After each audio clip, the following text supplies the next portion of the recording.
Bismillahirrahmanirrahim. Assalamualaikum warahmatullahi wabarakatuh. Waalaikumsalam. Saudara penonton dimanapun Anda berada, kita berjumpa kembali di channel ini dan kami senantiasa menyampaikan ucapan terima kasih kepada Anda yang selalu setia bersama kami. Kali ini kembali kita akan mendengarkan penjelasan dari narasumber kita Profesor Dr. Haji Alirin Koto MA sekitar sisi-sisi penting dari peristiwa Isra dan Mi'raj Nabi kita Muhammad SAW. Semoga ini nanti juga akan menambah wawasan keilmuan dan wawasan keislaman kita, insyaallah.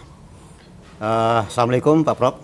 Waalaikumsalam warahmatullahi wabarakatuh. Nah Pak Prof, kita sekarang sudah berada di tanggal 1 Sya'ban sebetulnya Prof. Walaupun sudah lewat bulan Rajab, tapi ini masih aktual saya pikir untuk kita bicarakan soal Isra Mi'raj ini. Ya. Nah, tadi judulnya adalah sisi-sisi penting dari peristiwa Isra Mi'raj Nabi kita Muhammad SAW. Nah, Prof, sebagaimana kita ketahui bahwa sebelum beliau diberangkatkan untuk melakukan Isra dari Mekah ke Palestina itu, beliau kan dibawa ke sebuah sumur yang namanya sumur Zam-Zam itu. Iya. Katanya dalam sejarah itu beliau dilakukan sesar atau bedah. Ya. Yang dibedah itu adalah ya mungkin dari dada sampai ke bawah. Itu sesuatu yang memang di luar kemampuan kita ya Prof. Tapi sudah berlaku itu. Nah sasarnya adalah untuk pembersihan segumpal darah itu Prof, yang kita sebut dengan hati itu. Bagaimana penjelasannya Prof? Silakan. Ya. Jadi dalam ada hadis dalam tafsir Ibnu Katsir disebutkan itu, ya. Nabi itu dibedah sesar dari dada sampai ke dekat ke pusat beliau itu, ya. Dibedah, kemudian dituangkan hikmah dan ilmu sebelum beliau berangkat pergi Isra Mi'raj. Isra Mi'raj. Yang dilakukan oleh utusan Jibril pada Nabi,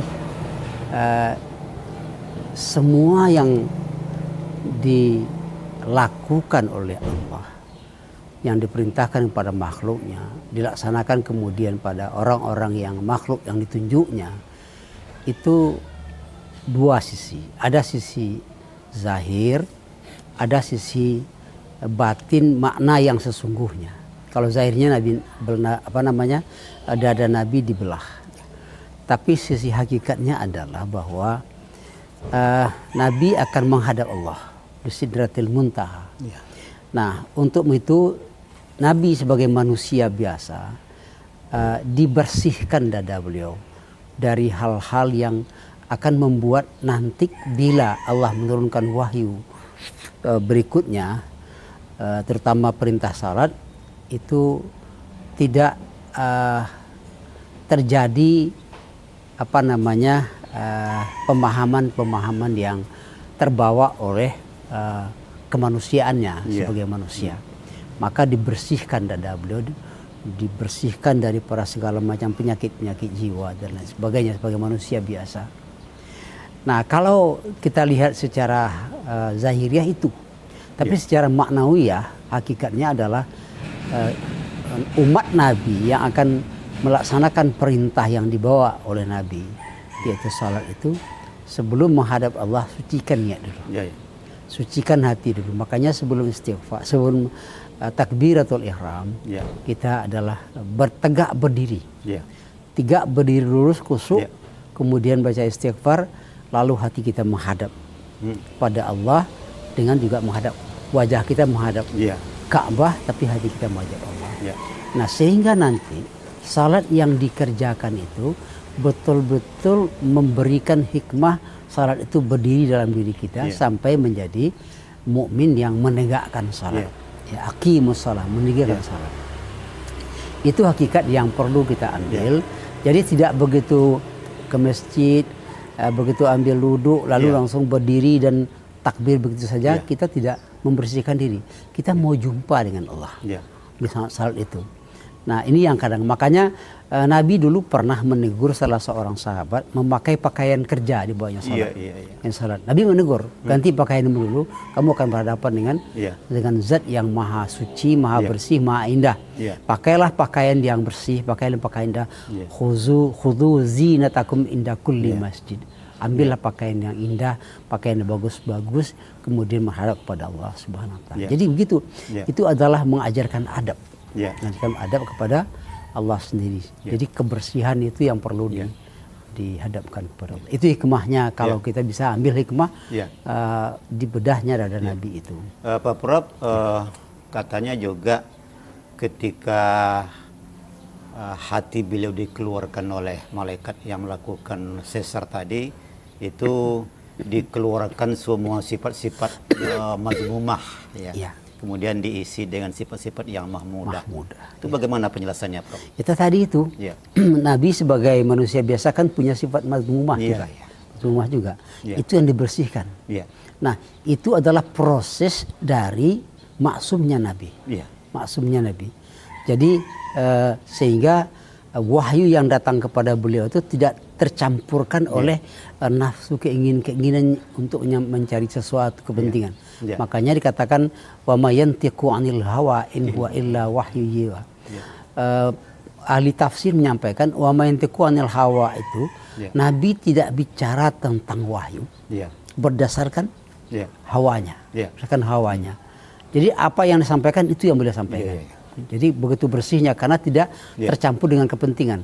Salah satu sifat mazmumah yang ada pada diri manusia kepentingannya, kepentingannya yang lepas daripada bimbingan wahyu. Itu dia. Kadang-kadang juga Prof, dalam perspektif orang menerjemahkan Al-Quran juga itu kadang-kadang bersifat subjektif atau dipengaruhi oleh sifat-sifat kenapsuan itu ya Prof. Jadi artinya menafsirkan Al-Quran dan termasuk menafsirkan perintah Allah tentang sholat itu memang harus dari hati yang memang sudah terjaga ya Prof. Dulu pernah tahun-tahun 80-an, bahkan sebelumnya tahun 70-an, saya kan masih mahasiswa waktu itu, saya mendengar langsung ada salah seorang jurkam salah satu partai politik menggunakan ayat, diartikannya ditariknya untuk kepentingan partainya. Nah itu sudah menjual membeli membeli ayat dengan harga yang sangat murah untuk kepentingan samanan qalila itu itu jadi jadi ayat Al-Quran itu ditarik-tarik untuk kepentingan pribadi, kepentingan golongan. Dulu pernah ada seseorang mengatakan bahwa dia adalah tim ahli dari satu kepala pemerintahan. Jadi dia mengatakan karena waktu itu sudah sekian tahun pejabat itu berkuasa, tapi kemiskinan juga tidak katakanlah tidak terkurangi. Dia mengatakan itu adalah kehendak Allah. Miskinan itu kehendak Allah. Jadi oleh sebab itu tuh maka melawan kemiskinan sama dengan melawan kehendak Allah. Itu kan kepentingan. Allah tidak mengatakan dalam Al-Quran Allah menjadikan siang malam, laki-laki perempuan, kaya miskin. Tapi kaya miskin tidak. Allah hanya menjadikan kaya aja, miskin tidak jadikan oleh Allah. Tidak. Jadi oleh sebab itu tuh wa huwa aghna wa aqna. Nah, itu ayatnya. Allah itu menjadikan kaya dan cukup tapi tidak miskin. Kalau begitu kemiskinan itu sebenarnya adalah akibat dari orang itu sendiri, bukan dari Allah. Tapi karena dia ingin membela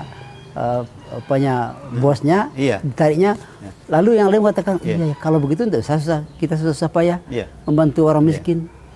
Ini contoh ayat dalam Al-Quran. Yang lain-lain itu ada siang dan malam, lail wan nahar, kan, hitam dan putih, susah dan mudah. Tapi kalau kaya dan miskin hanya dia. Wa huwa aghna wa aqna. Allah mencukupkan, kecukupan. Miskinan tidak diciptakan oleh Allah. Jadi istilah alhamdulillahi wa kafa itu memang di situ masuknya. Tidak ada itu konsep orang itu miskin itu karena Allah ya. Jadi makanya kata Abu Talib, seandainya kemiskinan itu manusia, saya akan bunuh dia. Iya. Ya, kepenggal kepalanya gitu. Berarti kemiskinan itu harus dilawan, dilawan. Tapi oleh orang yang ingin menyenangkan hati pimpinannya, seperti itu. Itu contoh-contohnya. Jadi Prof, nanti yang akan diterima oleh beliau kan perintah sholat ya. Sholat itu kan perintahnya jelas dalam Al-Quran, sehingga dia menjadi wajib. Tapi dalam pelaksanaan kewajiban sholat kan itu diatur di dalam keterangan-keterangan dari Nabi ya, Prof, ya, dan juga dari para ulama yang tersanad lah gitu ya. Sehingga tidak ada perbedaan-perbedaan di dalam berbagai hal tentang pelaksanaan sholat. Nah ini juga termasuk mungkin mengendalikan hati tadi ya, Prof. Sehingga kita tidak menerjemahkan apa yang sudah dibuat dan tercantum di dalam kitab-kitab dari para ulama kita itu, kita tidak terburu nafsu untuk menerjemahkan kepada arah-arah yang mungkin itu menyimpang dari ketentuan sebenarnya ya, Prof.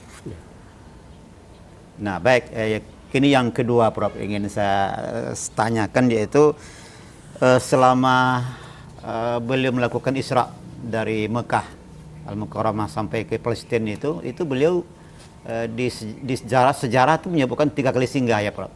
Jadi ada 5 tempat, Mekah dan Palestina, di antaranya itu ada 3 tempat lagi, yaitu yang pertama adalah di Madinah, kemudian di Bukit Sinai atau Tursina ya, atau juga disebut dengan Jabal Musa itu, kemudian yang ketiga itu adalah Baitul Laham.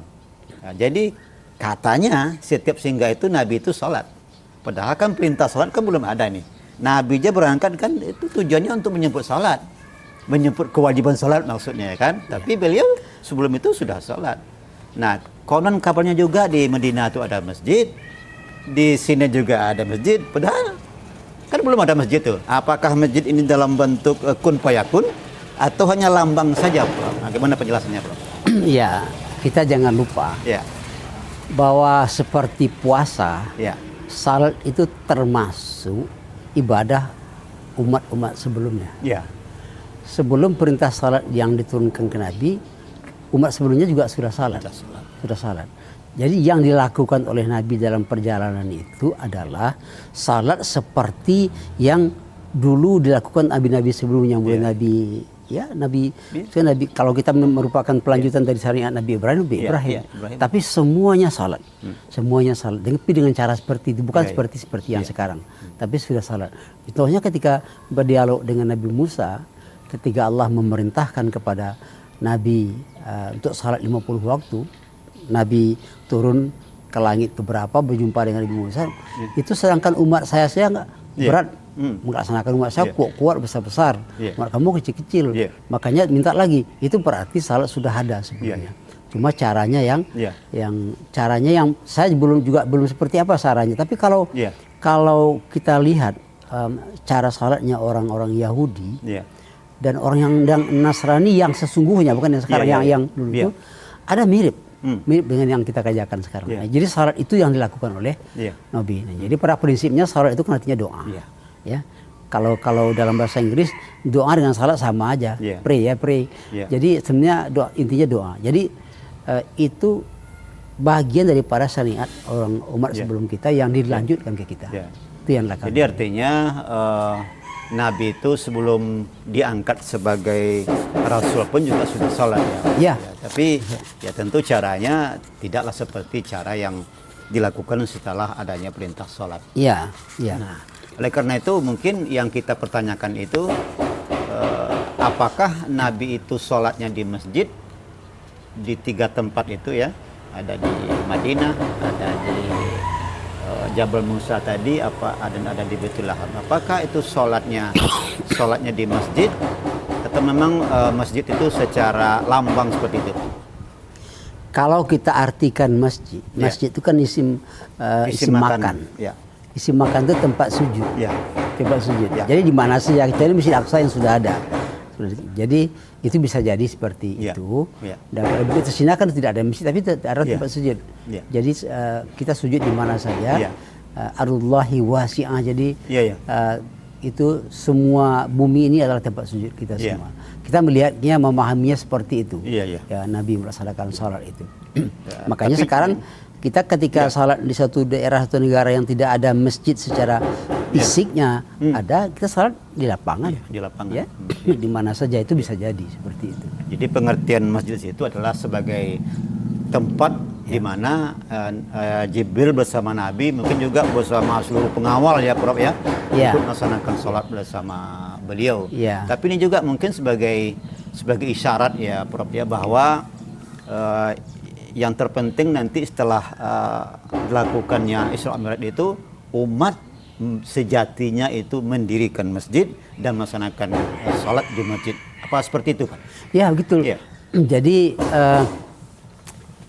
masjid yang berarti tempat sujud kemudian diwujudkan dalam bentuk bangunan secara khusus. Ya seperti di Masjid Al-Aqsa, di Masjidil Haram gitu ya, secara khusus. Jadi maka itu secara implisit umat mendirikan masjid.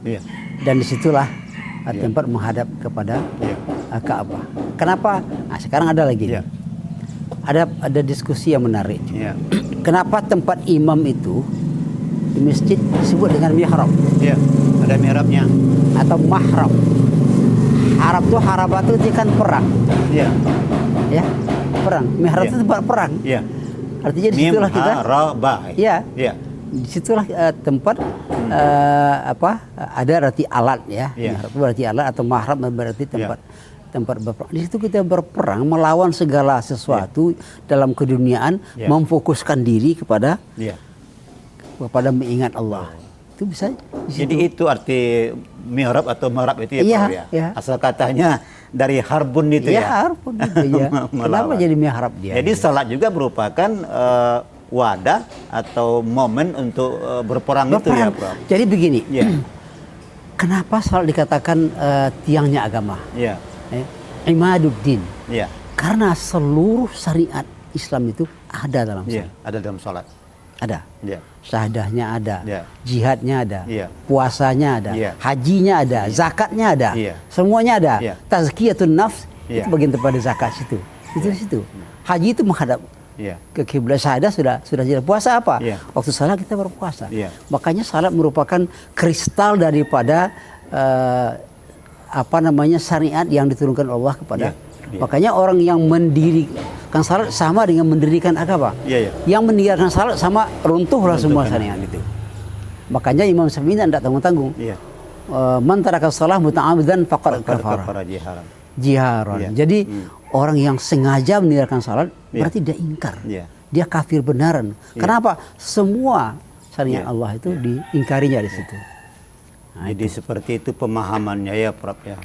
Bahwa memang sholat itu adalah merupakan kumpulan ya, atau kumpulan dari semua syariat ya Prof-nya. Jadi artinya kalau mereka yang sholatnya bagus, otomatis mungkin syariat yang lain juga berindikasi bagus ya Prof. Kalau kita ibaratkan kapsul, itu sholat itu merupakan ekstrak syariat Islam itu, ekstraknya di situ. Disaripatikan itulah semuanya. Makanya orang yang salatnya benar maka benar hidupnya. Maka orang yang salatnya tidak benar maka hidupnya tidak benar. Gitu.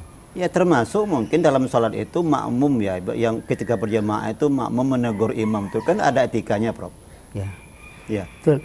Jadi salat itu juga miniatur kehidupan sosial yang ideal. Jadi saya katakan begini, dalam sebuah puisi saya, pemimpin baik ditaati, pemimpin salah dinasehati, bukan dicaci maki, bukan diturunkan paksa, bukan. Betul. Tapi pemimpin baik. Nah, ketika salat imamnya betul, ikuti. Inama ju'ila liyutamma bih, ikuti. Tapi kalau imamnya salah, dinasehati. Bukan digujing-gujingkan di belakang, bukan lalu ditarik sarungnya lalu jatuh dia ke bawah, tidak begitu. Jadi itu miniatur kehidupan ideal. Dalam salat lah saya katakan tersimpul kehidupan ideal itu. Siapa yang akan diangkat jadi imam? Kan bukan orang kaya. bukan pula orang bukan profesor, Iya. bukan jenderal, Iya, iya. tetapi fasih nggak dia? Fasih itu secara harfiah Iya. itu memang dia melafazkan ayat, Iya, iya. terutama melafazkan Al-Fatihah, fasih. Tetapi makna fasih yang sesungguhnya itu adalah bijaksana. Iya, iya. Kenapa saya katakan bijaksana, makna fasih itu? Begini, kalau kita berada di belakang imam, salat di belakang imam yang fasih, apa yang terjadi? Iya, iya. Suaranya bagus lagi. Iya, iya. Kita bisa menangis, Iya. bisa menyentuh langsung. Itu. Tetapi ketika kita berada jadi imam di belakang imam yang tidak fasih, Iya. suaranya rusak, salah-salah apa? Iya. Menggerutu jiwa Iya. itu. Artinya apa Khusyuk kalau pun begitu? hilang. Hilang khusyuk. Oleh sebab itu artinya adalah imam itu syarat utamanya orang yang bijak. Iya. Makanya ketika imam sebelum mengangkat takbir, dia nengok ke belakang. Iya. Siapa makmumnya? Iya. Oh, ini ada pedagang, ini ada pegawai, ada petani, Iya. ada orang tua segala macam. Iya. Dia harus menjalankan roda pemerintahan, Iya. bisa Iya. mengikuti, Iya. bisa membuat orang-orang belakang itu menjadi Iya. tenang. Kalau kita belakang orang yang fasih, waduh, hanyut kita. Iya. Betul-betul rasanya kita berhadapan dengan Allah. Tapi Iya. kalau orang fasih, waduh, imam apa ini? Gitu kan? Iya. Jadi seperti itu. Makanya fasih itu sebenarnya adalah simbol daripada Iya. bijak. Iya. Nah, persoalannya adalah kapan kita tahu orang itu bijak atau tidak sebagai pemimpin? Iya, betul. Bukan saat akan dipilih. Iya, iya. Kalau pemimpin bukan nengok balihonya, Iya, iya. pilihlah Dr. Randus Wakisman bijak, Iya. macam-macam belakang, Iya. jujur segala Iya, macam, iya, bukan iya. itu. Tengok track recordnya belakang, Iya, betulkah iya, dia bijak? Jadi Betul track tidak? record juga. Track record. Iya. Nah, jadi makanya ditengok di situ. Nah, itu namanya fasih di situ yang kita. Iya. Dan tengok ke belakang. Iya. Nah, ketika dia sudah jadi imam, Hmm. apa yang terjadi?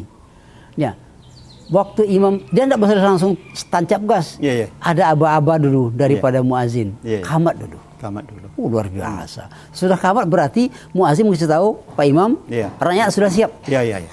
Rakyat sudah oke semua, Nah. silahkan pimpin. Iya. Baru dia dilantik. Iya. Dilantik ya. Setelah dilantik dia jadi imam. Nah, di belakang imam siapa? Iya.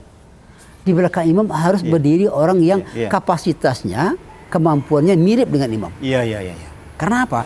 Ketika imam salah, nanti dialah yang take refresh. Jadi ibaratnya di depan itu ada pilot, di belakang ada co-pilot ya. Co-pilot Iya. yang bisa menggantikan imam kalau Iya. ketika imam sudah Iya. melakukan salah atau apa atau Iya. berhalangan, Iya. dia maju. Jadi harus orang yang mengerti. Iya. Yang kedua faqih, Iya. ya. Hmm. Sudahlah fasih, dia harus Fasih. faqih. Faqih itu paham dia bagaimana harusnya jadi imam. Iya. Berilmu jadi pemerintah, jadi Iya. pemimpin. Jadi pemimpin. Jadi faqih. Iya. Kemudian ada apa namanya? Ya, integritasnya, pribadiannya. Jujur apa tidak, segala macam.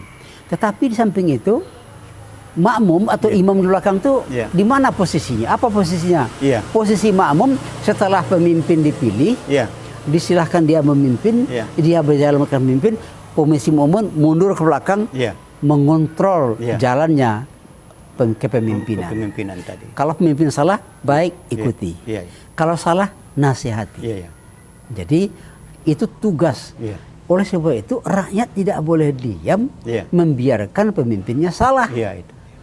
Tapi cara menegurnya ada. Ada etikanya. Iya. Apa etikanya? Subhanallah. Kalau imamnya Iya. gerakannya salah. Iya, iya. Kebijakannya salah. Iya. Tapi kalau ucapannya salah dibetulkan dengan lisan. Ini luar biasa. Kenapa itu luar biasa? Karena menegur pemimpin yang salah kebijakannya dengan cara apa? Bukan dengan cara, "Woi, Iya. kamu salah. Woi, binatang," segala macam. Iya, Bukan, iya. bukan. Baca subhanallah. Apa arti subhanallah? Maha suci Allah. Makanya pemimpin di samping bijak harus arif. Iya. Apa arti harus arifnya? Kalau makmum sudah mengatakan subhanallah, Iya. pimpin tahu arti subhanallah itu maha suci Maha Allah. Suci Allah. Yang suci itu Allah, yang tidak pernah salah itu Allah. Iya. Saya ini manusia, saya salah. Berarti Iya. makmum saya mengingatkan Iya. bahwa saya sudah bersalah. Langsung koreksi diri. Iya. Nah, maka dia betul. Ingat apa salah saya. Iya. Jadi arif, bijak, arif. Iya. Dan terbuka untuk dikritik. Iya. Apa arti terbuka untuk kritik? Bila ternyata kritiknya benar, terima. Iya. Ada orang didengarnya kritik orang tapi dia jalan terus. Iya. Kesalahannya. Sudah jelas dia salah. 1, 2, 3 mengucapkan subhanallah, dia dengarnya tapi dia jalan terus. Jalan terus. Ini pemimpin yang tidak mau mendengarkan Iya. nah teguran daripada Orang makmumnya. sekarang tidak aspiratif ya, Prof ya. Tidak aspiratif, tidak aspiratif. Jadi kalau kita anak-anak muda sekarang, ini imamnya imam mada ini. Iya. Kalau sudah salah nanti imamnya makmum habis salat dia ganti salatnya. Iya. Ubahnya salat lagi. Itu yang. Berikutnya Prof yang ketiga ini pertanyaannya itu salat itu artinya kan doa. Tapi salat itu dalam terminologinya adalah Doa. Perkataan Lugatan doa. Iya, ya. Artinya yang dimulai dengan Aqwal wa af'al yang muftatahatun. mulai dengan takbir, kemudian ditutup dengan salam taslim. dengan beberapa ketentuan yang sudah diatur ya. Ya.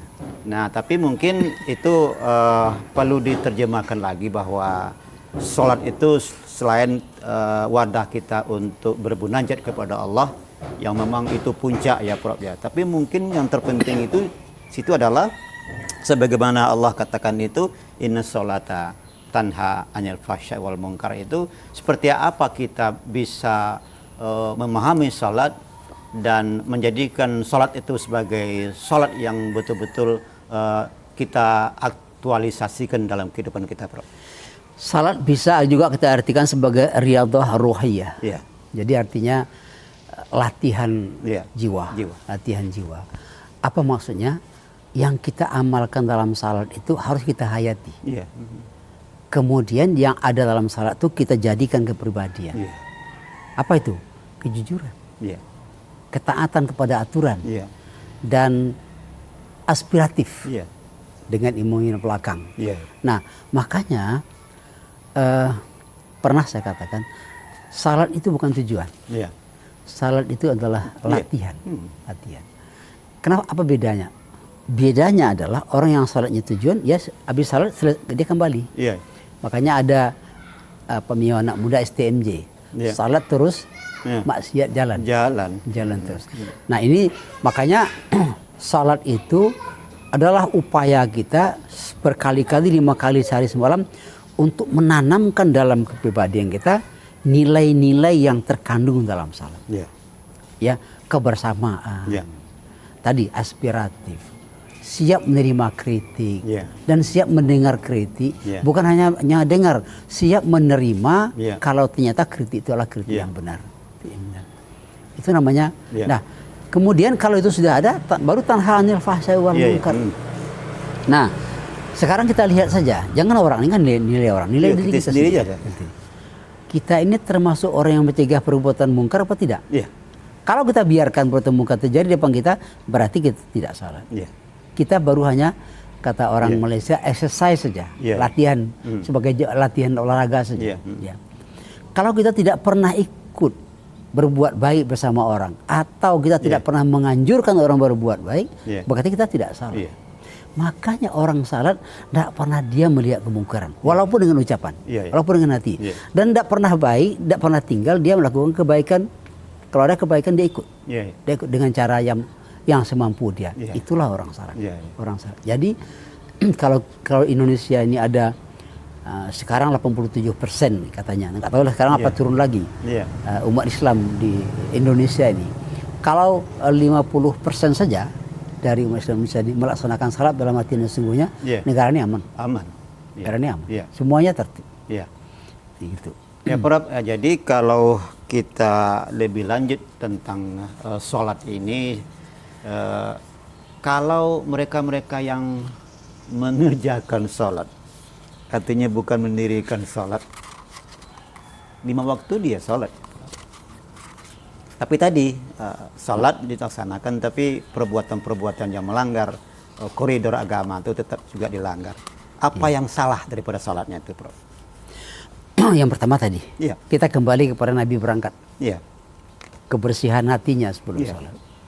Kebersihan hatinya menghadap Allah.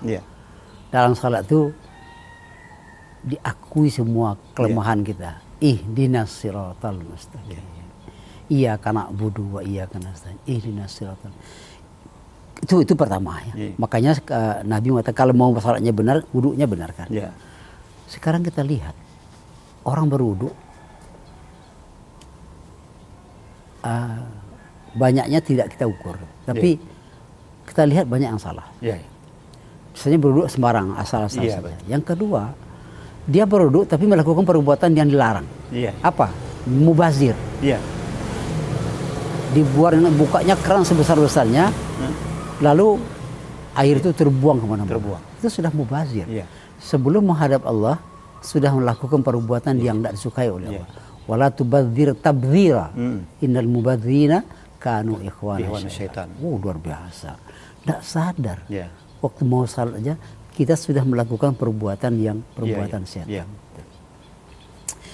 Berkali-kali saya ceritakan pengalaman saya.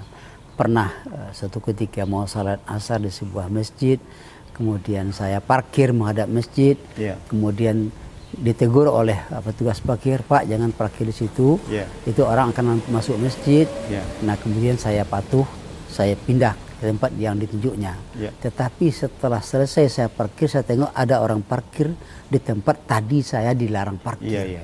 Saya bilang sama anak yang tukang parkir, tadi kamu larang saya di sini parkir. Kenapa orang parkir di sini? Iya. Apa kata anak itu? Saya ketawa juga. Bapak saya suruh Bapak patuh aja katanya. Ini orang ini marah kepada saya. Kamu tahu enggak? Saya mau salat jemaah, tinggal salat jemaah nanti. Oh. Enggak mau. Iya. Dimarahi saya takut pula saya katanya. Nah setelah saya habis selesai salat, saya ke mobil cepat. Saya ingin tahu siapa orang Iya. yang mengutamakan salat berjamaah, tapi merusak tatanan sosial. Iya. Ya, saya tengok ibu-ibu, mohon maaf, pakai cadar, Iya. kemudian pakai bajunya gamis dalam sekali. Apa mananya? Iya. Dia ikut salat berjamaah yang mengajarkan bagaimana hidup secara tata dengan baik. Iya. Dia rusak tatanan sosial, Iya. tatanan kehidupan. Itu orang mau ke masjid terhalang gara-gara mobil dia. Iya. Dia tidak peduli. Itu orang yang menjadikan salat sebagai tujuan, Iya. bukan sebagai latihan menjadi baik. Latihan sebagai alat. Tidak ada arti untuk salat orang mencapai seperti ridha Allah. Orang ini salat tidak akan mengubah perilakunya sama sekali. Jadi, oleh sebab itu, bagaimana supaya salat itu bisa menjadi pakaian hidup kita? Nah ini, apa kata Ibnu Taimiyah? Syariat tidak akan tegak kalau nggak tegakkan dengan kekuasaan. Iya. Oleh sebab itu, kalau kita mau menyusun suatu aturan, norma, membuat hukum, coba gali nilai-nilai hukum yang terdapat dalam salat, jadikan itu menjadi aturan. Iya. Tidak usah disebut itu aturan salat, Iya. tapi jadi aturan negara, Iya. aturan provinsi, ya, Iya. pergub misalnya, Iya. ya kan, atau per wako, per bupati sampai kepada Iya. lurah. Jadikan itu. Iya. Kalau tidak, salat is something, Iya. kemudian perilaku something else. Jadi tidak ada arti, tidak ada arti. Makanya letih aja lah orang salat. Iya.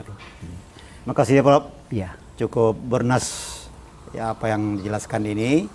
Walaupun hanya 3 poin yang saya tanyakan, tapi saya pikir ini ya hal yang memang mungkin selama ini tercecer dan tertinggal, terutama oleh kita lah yang sudah salat tapi kita tidak melakukan seperti apa yang kita bicarakan tadi ya Prof. Semoga apa yang kita bincangkan ini bermanfaat.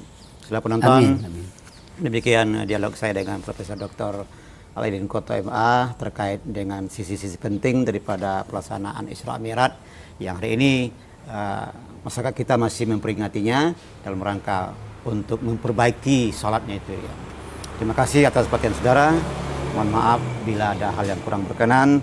Kita akan berjumpa kembali insyaallah di lain kesempatan. Billahi taufik wal hidayah. Wassalamualaikum warahmatullahi wabarakatuh. Waalaikumsalam warahmatullahi wabarakatuh.